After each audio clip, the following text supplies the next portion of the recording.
Hi friends, ನಮಸ್ಕಾರ. SCM.377ಗೆ ತಮಗೆಲ್ಲ ಸ್ವಾಗತ. ಇವತ್ತಿನ ರೆಸಿಪಿ ಬಾಂಬೆ ಹಲ್ವಾ.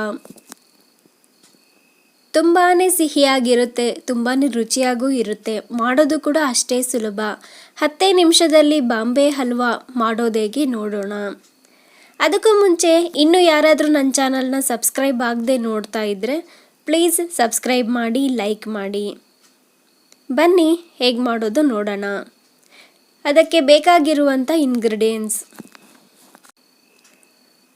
1 ಕಪ್ಪು ಕಾರ್ನ್ಫ್ಲೋರ್ ಹಿಟ್ಟು, ಅಂದರೆ ಮೆಕ್ಕೆಜೋಳದ ಹಿಟ್ಟು. ಗೋಬಿ ಮಂಚೂರಿ ಮಾಡೋದಕ್ಕೆ ಯೂಸ್ ಮಾಡ್ತೀವಲ್ಲ ಅದೇ. 2 ಕಪ್ಪಷ್ಟು ಸಕ್ಕರೆ. 1 ಕಪ್ಪು ಕಾರ್ನ್ಫ್ಲೋರ್ಗೆ 2 ಕಪ್ಪು ಸಕ್ಕರೆ. ಅರ್ಧ ಹೋಳು ನಿಂಬೆಹಣ್ಣು.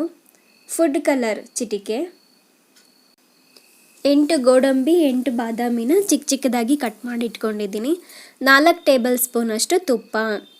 ಇದಿಷ್ಟು ಹಲ್ವಾ ಮಾಡಲು ಬೇಕಾಗಿರುವ ಸಾಮಗ್ರಿಗಳು. ಮೊದಲಿಗೆ ಒಂದು ಚಿಕ್ಕ ಪ್ಯಾನ್ಗೆ 1 ಟೇಬಲ್ ಸ್ಪೂನ್ ತುಪ್ಪ ಹಾಕಿ ಡ್ರೈ ಫ್ರೂಟ್ಸ್ನ ಫ್ರೈ ಮಾಡಿ ಇಡ್ತಾ ಇದ್ದೀನಿ. ಹಾಗೆ ಬೇಕಾದರೂ ಹಾಕ್ಕೋಬೋದು. ತುಪ್ಪದಲ್ಲಿ ಫ್ರೈ ಮಾಡೋದ್ರಿಂದ ಟೇಸ್ಟ್ ಇನ್ನೂ ಚೆನ್ನಾಗಿರುತ್ತೆ. ಸ್ವಲ್ಪ ಕೆಂಪಾದ ನಂತರ ಒಂದು ಬೌಲ್ಗೆ ತೆಕ್ಕೊಳ್ಳೋಣ.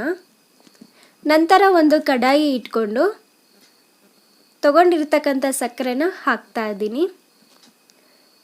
2 ಕಪ್ ಸಕ್ಕರೆ ಹಾಕಿರೋದು, 2 ಕಪ್ಪು ನೀರು ಹಾಕಿ ಚೆನ್ನಾಗಿ ಕುದಿಸ್ಕೋಬೇಕು. ಪಾಕ ಬರಬೇಕು ಅಂತ ಏನಿಲ್ಲ, ಸ್ವಲ್ಪ ಸಕ್ಕರೆ ಕರಗಿ ಕುದಿ ಬಿದ್ದರೆ ಸಾಕು. ಸಕ್ಕರೆ ಕರಗಲಿ ಅಷ್ಟರಲ್ಲಿ 1 ಕಪ್ಪು ಕಾರ್ನ್ಫ್ಲೋರ್ ಹಿಟ್ಟು ತೊಗೊಂಡಿದ್ವಲ್ಲ ಅದಕ್ಕೆ 1 ಕಪ್ಪು ನೀರು ಹಾಕಿ ಚಿಟಿಕೆ ಫುಡ್ ಕಲರ್ನ ಹಾಕಬೇಕು.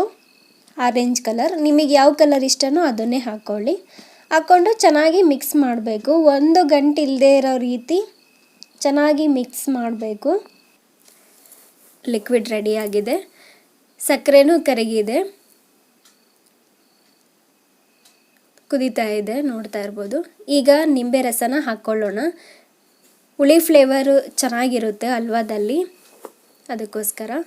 ಈಗ ನಾವು ತೊಗೊಂಡಿರ್ತಕ್ಕಂಥ ಲಿಕ್ವಿಡ್ನ ಸೇರಿಸಿ ಕೈ ಬಿಡದೆ ತಿರುಗಿಸ್ತಾ ಇರಬೇಕು. ದೊಡ್ಡ ಉರಿ ಇಟ್ಟೆ ಮಾಡ್ಕೊಳ್ಳಿ. ಹೈ ಫ್ಲೇಮಲ್ಲಿಟ್ಟು ಒಂದು 5 ನಿಮಿಷದೊಳಗೆ ಆಗೋಗ್ಬಿಡುತ್ತೆ.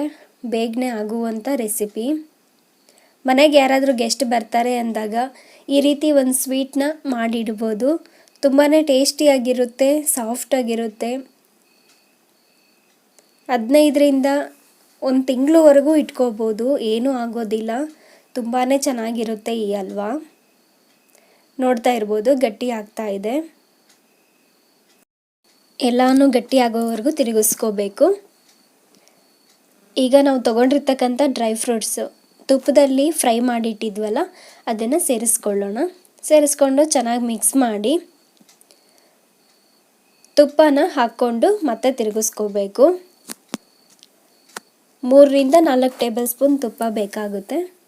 ನಿಮಗೆ ಇಷ್ಟ ಇಲ್ಲ ಅಂದರೆ ಎಣ್ಣೆನೂ ಸಹ ಯೂಸ್ ಮಾಡ್ಬೋದು. ಕುಕ್ಕಿಂಗಿಗೆ ಯಾವ್ದು ಯೂಸ್ ಮಾಡ್ತೀರೋ ಅದೇ ಎಣ್ಣೆನ ಹಾಕ್ಕೋಬೋದು. ತುಪ್ಪ ಹಾಕೋದ್ರಿಂದ ಒಳ್ಳೆ ಫ್ಲೇವರ್ ಇರುತ್ತೆ, ರುಚಿನೂ ತುಂಬ ಚೆನ್ನಾಗಿರುತ್ತೆ. ಅದಕ್ಕೋಸ್ಕರ ಹಲ್ವಾ ರೆಡಿಯಾಗಿದೆ. ಈಗ ಸೌಟಿಂದ ಹಿಂಗೆ ಎತ್ತಿ ಬಿಟ್ಟಾಗ ಈ ಥರ ಗುಂಪಾಗಿ ಬೀಳಬೇಕು. ಆವಾಗ ಕರೆಕ್ಟಾಗಿ ರೆಡಿಯಾಗಿದೆ ಅಂತ. ಗೊತ್ತಾಗಲಿಲ್ಲ ಅಂದರೆ ಇನ್ನೂ 2 ನಿಮಿಷ ಬಿಡಿ. ಈಗ ಒಂದು ಪ್ಲೇಟಿಗೆ ತುಪ್ಪ ಹಚ್ಚಿ ಹಲ್ವಾನ ಹಾಕ್ಕೊಳ್ಳೋಣ. ನಿಮ್ಮ ಕಡೆ ಟ್ರೇ ಇದ್ದರೆ ಟ್ರೇಗೆ ಹಾಕ್ಕೊಳ್ಳಿ, ಚೆನ್ನಾಗಿ ಬರುತ್ತೆ ಪೀಸೆಲ್ಲ. 1 ಸ್ಪೂನ್ಗೆ ಹಿಂದ್ಗಡೆ ತುಪ್ಪ ಹಚ್ಚಿ ಈ ಥರ ನೀಟಾಗಿ ಮೇಲೆ ಎಲ್ಲ ಸವರೋದ್ರಿಂದ ಸಾಫ್ಟಾಗಿ ಕಾಣುತ್ತೆ, ಚೆನ್ನಾಗಿ ಕಾಣುತ್ತೆ ಮೇಲೆ ಎಲ್ಲ. 1-2 ತಾಸಾತು ತಣ್ಣಗಾಗೋದಕ್ಕೆ ಬಿಡಬೇಕು, ಆವಾಗಲೇ ಚೆನ್ನಾಗಿ ಬರೋದು ಹಲ್ವಾ. ತಣ್ಣಗಾದ ನಂತರ 2 ತಾಸು ನಂತರ ನಾನಿಲ್ಲಿ ಕಟ್ ಮಾಡ್ತಾ ಇದ್ದೀನಿ. ಚಾಕು ಅಥವಾ ಕಟರಿಂದ ಈ ಥರ ನೀಟಾಗಿ ಕಟ್ ಮಾಡ್ಕೊಳ್ಳೋಣ. ನಂತರ ಫ್ರಿಜ್ಜಲ್ಲಿ 1 ತಿಂಗಳವರೆಗೂ ಇಟ್ಕೋಬಹುದು. ಚೌಕಾಕಾರದಲ್ಲಿ ಕಟ್ ಮಾಡ್ಕೊಳ್ಳೋಣ. ನೋಡ್ತಾ ಇರ್ಬೋದು ಎಷ್ಟು ಚೆನ್ನಾಗಿ ಬಂದಿದೆ, ಎಲ್ಲಿ ಅಂಟ್ತಾ ಇಲ್ಲ. ತುಂಬಾ ಬೇಗ ಆಗುವಂಥ ಸಾಫ್ಟಾಗಿರ್ತಕ್ಕಂಥ ಹಲ್ವಾ ರೆಡಿ. ಬಾಂಬೆ ಹಲ್ವಾ ಮಕ್ಕಳಿಂದ ಹಿಡಿದು ದೊಡ್ಡೋರ್ವರೆಗೂ ಇಷ್ಟಪಟ್ಟು ತಿನ್ನುವಂಥ, ಬಾಯಲ್ಲಿಟ್ಟರೆ ಹಾಗೆ ಕರಗುವಂಥ ಸ್ವೀಟು. ತುಂಬಾ ರುಚಿಯಾಗಿರುತ್ತೆ. ಯಾರು ಬೇಕಾದರೂ ಮಾಡಿ 10 ನಿಮಿಷದಲ್ಲಿ ರೆಡಿಯಾಗುತ್ತೆ.